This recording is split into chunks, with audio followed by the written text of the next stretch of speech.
questions for Klay? We'll go Davide here in the fourth row.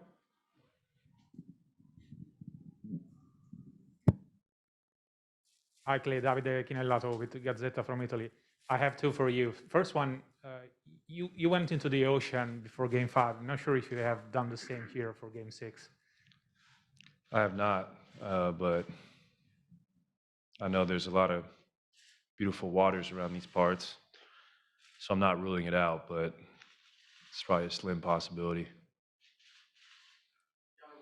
Obviously, it's about Game 6, Clay. This is Game 6. Are you planning something special, considering you can win a championship this time?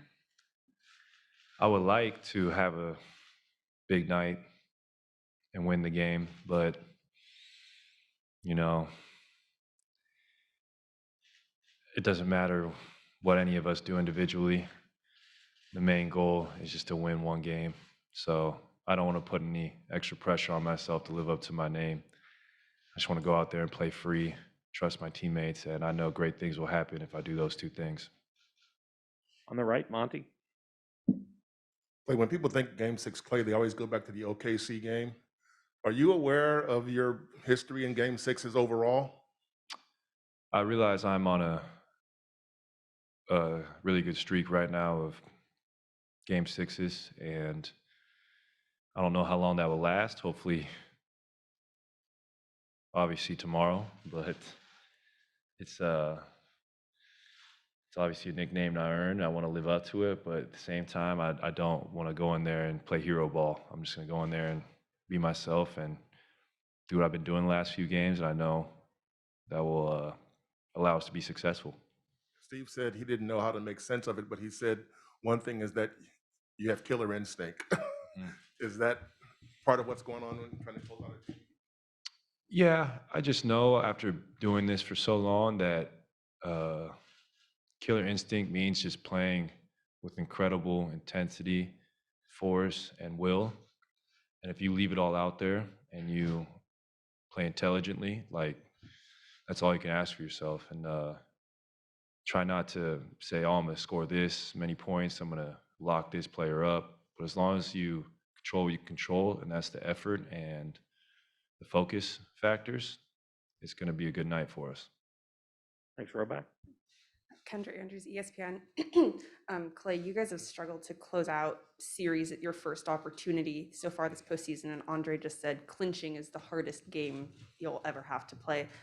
What makes closing out a series difficult, but then does having a championship on the line, does that make it even harder to close it out mentally? I don't think the championship we think about too much because we've talked about it, like just being present, and you do yourself a disservice if you think about things that don't even exist yet. So on your first point, it is very hard to close out a series, and this is a very good team, and we know they're going to play with a sense of desperation. So for us to match that or exceed that, it's going to take the most effort we've had to give all year. But I can tell you this, we're all ready for the opportunity, and we're all very excited. Clay, from a historical perspective, people probably remember this team as being, or this franchise, the Warriors, being a great offensive team, revolutionizing the game. But do you feel that defense is the foundation of championship runs for this group? Yeah, I think it's a great mix of both, obviously. I mean, what gets overlooked is our versatility on that end. We have players who can guard every position. And we have obviously great defensive schemes as well as coaching with Mike B and the rest of the staff. They got us watching a lot of film, knowing the players' tendencies, and then we just got guys who play with great heart. So mix all those together, you got a potent mix. Anthony? You've had a few like kind of those quick hand steals. I was actually just talking to Andre about it. They're almost Iguodala-like steals. Do you feel like that's something as you're getting older, you're getting more confident or doing more often, trying more often? I think I've always had hands, so not to Andre's level, but you know, I'll sneak a couple a game, and hopefully that will swing the momentum most of the times I do. Nice. Right here in the front. Next seat in. The Celtics talks about the officiating kind of getting into their head in Game 5, and I was just wondering how much do you guys feed off of that in game, noticing that your opponent is unraveling or losing their composure in the way that they did?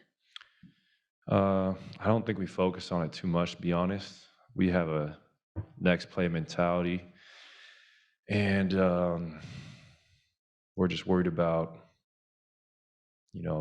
getting a great shot up in those moments, not what the other team's talking about. So basketball is a very continuous game, and if you're out there talking to the officials the whole night, you might get in your own way.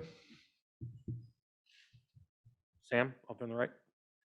Clay, Draymond on the other side was getting reflective and talking about your guys' journey. And within that, I was curious to get your perspective on coach. You got the guy who took over from Mark Jackson, is getting his feet wet after being an analyst. You got the guy who, shepherded the championships and the KD years. And then the last couple where, waiting for you to come back, the 15 and 50 struggles. What kind of changes have you seen in Steve as a coach?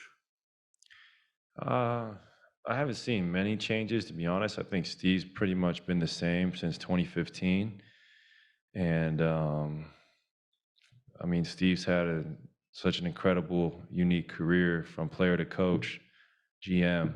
He just knows how to gel talent together, and then he draws from his playing days, which is really cool to hear him talk about playing with Mike and Scotty and the Twin Towers in San Antonio. So the man's knowledge for the game is second to none, and that's what I love being around him for. He's got so many historical examples of how to get out of sticky situations, and he's a great leader, and he deserves every praise that comes his way. Tanya, last one in the back.